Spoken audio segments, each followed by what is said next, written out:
Good day everyone. Today we will discuss about protists and fungi.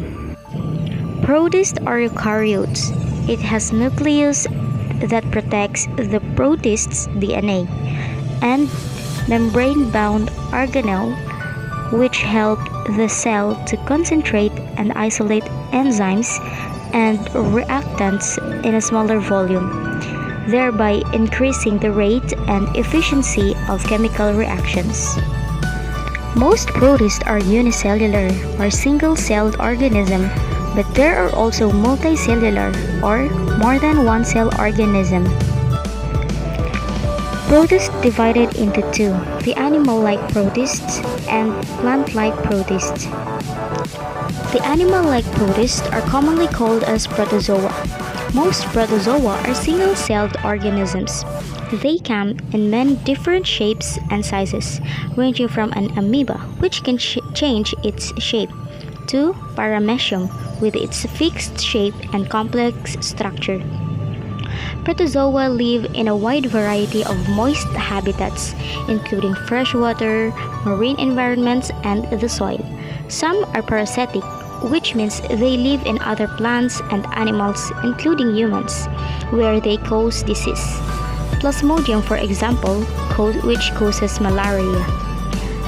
Protozoa are motile and can move by cilia, the tiny hair-like structures that cover the outside of the microbe. They beat in a regular continuous pattern like flexible oars. Flagella, which is the long thread-like structures that extend from the cell surface. The flagella move in a whip-like motions that produces waves that propel the microbe around. And amoeboid movement. The organism move by sending out podopodia, temporary protrusions that fill with cytoplasm that flows from the body of the cell. Plant-like protists are called algae. Algae are defined as a group of predominantly aquatic, photosynthetic, and nucleus-bearing organisms that lack the true roots, stems, leaves, and specialized multicellular reproductive structure of plants. The main reason why algae considered as plant-like is because they contain chloroplasts, and they also produce food through photosynthesis. Algae classified according to their color: Chlorophyta, green algae; Rhodophyta, red algae; Phaeophyta, brown algae; and Xanthophyta, yellow-green algae. Algae are usually found in water. Like all plants, algae have a pigment called chlorophyll that they use to turn sunlight into food. Algae can be found in all types of waters, including saltwater, freshwater, and brackish water, a mix of salt and fresh water.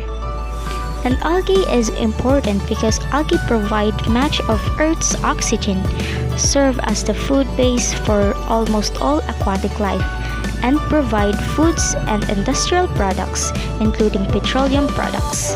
Their photosynthetic pigments are more varied than those of plants, and their cells have features not found among plants and animals. Now, let's proceed to fungi.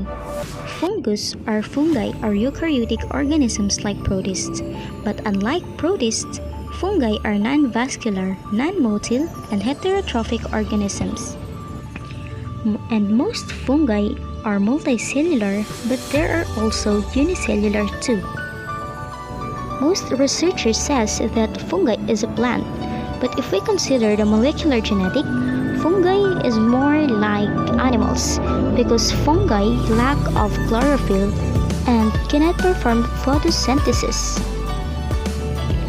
When people think about fungi, they usually think of it as something problematic and gross, but fungi are important to every day of human life.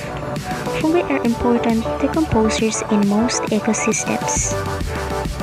Fungi as food play a role in human nutrition in the form of mushrooms and also as agents of fermentation in the production of bread, cheeses, alcoholic beverages, and numerous other food preparations. And secondary metabolites of fungi are used as medicines such as antibiotics and anticoagulants. Fungi are model organisms for the study of eukaryotic genetic and metabolism.